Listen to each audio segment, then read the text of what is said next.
वसुदेवम सुतम देवम कंस चाणूरमर्दनम देवकी परमानंदम कृष्णम वंदे जगत गुरु। जय श्री कृष्ण। मित्रों, सादर प्रणाम। सर्वे भवन्तु सुखिन। सबका जीवन मंगल में, सुख में, शांति में हो, यही परमपिता परमेश्वर से प्रार्थना है। आज की वीडियो में चर्चा करेंगे, जिस भी व्यक्ति का ज्योतिष में यकीन है, भरोसा है, उसको राशिफल देखना चाहिए या नहीं देखना चाहिए। और दूसरी बात, जन्म कुंडली का विश्लेषण जीवन में कब कब करना चाहिए। पहले प्रश्न का उत्तर तो यह है कि राशिफल और ग्रहों का गोचर देखने का कोई लाभ नहीं है, कोई फायदा नहीं है। पहली बात, पहले प्रश्न का उत्तर। अब दूसरे प्रश्न का उत्तर जो मैं दूंगा, उसके अंदर पहले वाली बात को थोड़ा सा और ज्यादा इलेबोरेट हो जाएगा। अपने जीवन में जन्म कुंडली का विश्लेषण केवल और केवल दो जगह करने की आवश्यकता पड़ती है। पहली, जब जातक की उम्र 16 साल 18 साल के आसपास हो। 16 साल, 18 साल, 20 साल, 22 साल के आसपास जन्म कुंडली का विश्लेषण एक बार जरूर कर लेना चाहिए, क्योंकि जन्म कुंडली के 4 भाव, लग्न, सुख भाव, भाग्य भाव, धर्म भाव और कर्म भाव, यह अत्यंत आवश्यक है। ज्योतिष में यदि विश्वास है और रत्न पहनने भी अच्छे लगते हैं, तो इन 4 भावों के पोजीशन के हिसाब से यदि कोई सूटेबल स्टोन प्रिस्क्राइब होता है तो उसे धारण कर सकते हैं। यह फायदा है। देखिए, और दूसरा, जन्म कुंडली का विश्लेषण आवश्यक होता है जब लाइफ में कोई पार्टनरशिप करनी है, किसी भी प्रकार की पार्टनरशिप करनी है, किसी आदमी के साथ संबंध स्थापित करने हैं, बिजनेस के संबंध स्थापित करने हैं या व्यापार के संबंध स्थापित करने हैं, किसी भी प्रकार की कोई एसोसिएशन करनी है, कोई एग्रीमेंट साइन करना है, और या दूसरा, विवाह संबंध में बंधना है, शादी करनी है, तो जन्म कुंडली का मैच जरूर करवाना चाहिए। देखिए, जन्म कुंडली के अंदर ये जो 4 भाव है, इसकी जो स्थिति है, उस स्थिति के हिसाब से जो मनोवृत्ति आदमी की होती है, उस हिसाब से वो जीवन के हर छोटे काम और हर बड़े काम के अंदर अपना फैसला लेता है, डिसीजन लेता है, और उसका वो लिया हुआ फैसला ही पूरी लाइफ लॉन्ग उसको इफेक्ट करता है। जैसे मैं आपको एग्जांपल दूं, एक एग्जांपल लेते हैं।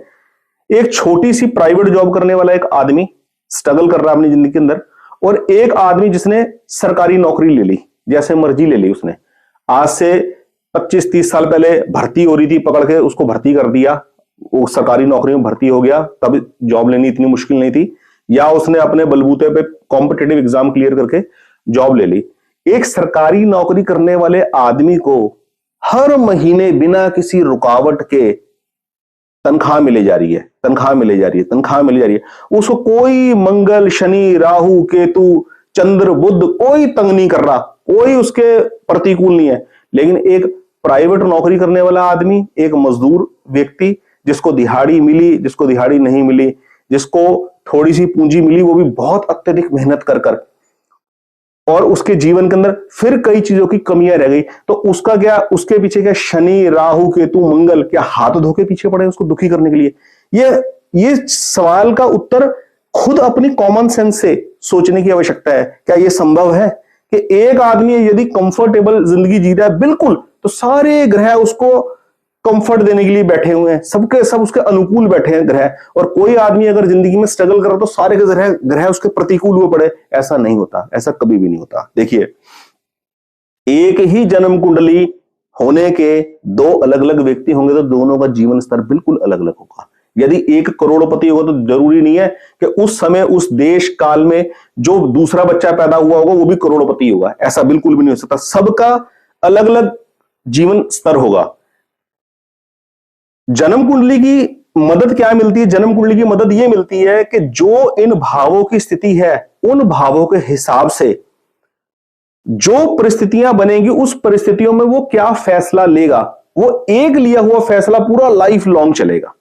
तो यदि इन 4 भावों में ग्रहों की स्थिति अनुकूल नहीं है, इन भावों की स्थिति अनुकूल नहीं है, और इन भावेशों की, यानी कि भावों की स्थिति मजबूत नहीं है, या भाव के स्वामी जहां बैठे हैं वो अनुकूल परिस्थिति में नहीं बैठे, तो यह दिखाई देता है कि आदमी अपने जीवन में संघर्ष फेस करेगा, और उस संघर्ष के अंदर उसको अत्यंत अत्यधिक एक्स्ट्रा ऑर्डिनरी सावधान रहने की जरूरत है।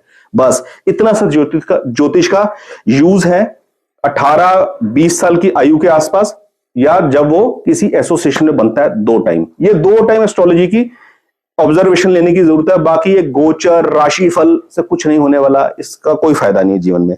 और दूसरा सबसे बड़ी बात, बार बार शनि राहु केतु मंगल का क्या प्रभाव रहेगा गोचर के हिसाब से राशि परिवर्तन में, इसकी चर्चा करने की कोई आवश्यकता नहीं है जब हमारी संस्कृति में हमारे पास इतने महान प्रासादिक ग्रंथ हमें मिले हुए हैं ईश्वर कृपा से। जीवन की किसी भी समस्या का समाधान, जीवन की किसी भी समस्या का समाधान श्री रामचरितमानस से हल किया जा सकता है, इसके अध्ययन से, इसके पाठ से। श्रीमद् भगवद गीता जो महाभारत में से निकली है, महाभारत में से निकली गीता से जिस भी श्लोक पे मन टिक जाए, अपने जीवन की किसी भी समस्या का हल श्रीमद् भगवद गीता से किया जा सकता है, उसके श्लोकों से किया जा सकता है। नित्य स्तुति में गीता के श्लोक पढ़े जा सकते हैं, बस विश्वास होना चाहिए, हमारा मन टिकना चाहिए। श्री विष्णु सहस्त्रनाम स्तोत्र, यह भी महाभारत से निकला है।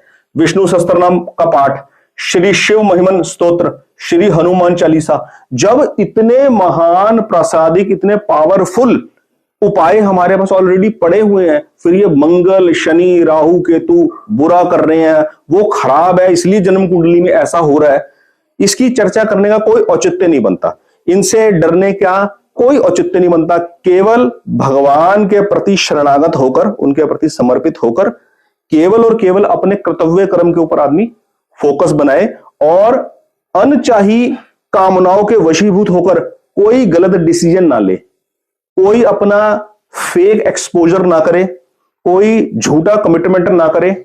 बस इन सब बातों की सावधानी रखे। कोई ग्रहों का डर नहीं है, कुछ नहीं बिगाड़ेंगे ग्रह, ठीक है। ये आज की वीडियो का क्रक्स है कि इन महान प्रसादिक ग्रंथों को पढ़कर, इनका पाठ कर जीवन में लाभ उठाया जाए।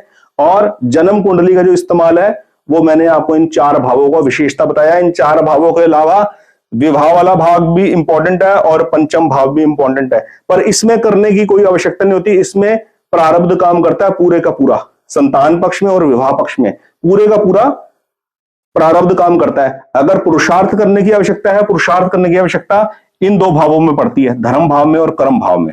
उससे ये दोनों इफेक्ट हो जाते हैं, सुख भाव और लगन भाव। आज की वीडियो में इतना ही। अगली वीडियो में फिर किसी अच्छे टॉपिक की चर्चा करेंगे। बहुत बहुत धन्यवाद। जय श्री कृष्ण।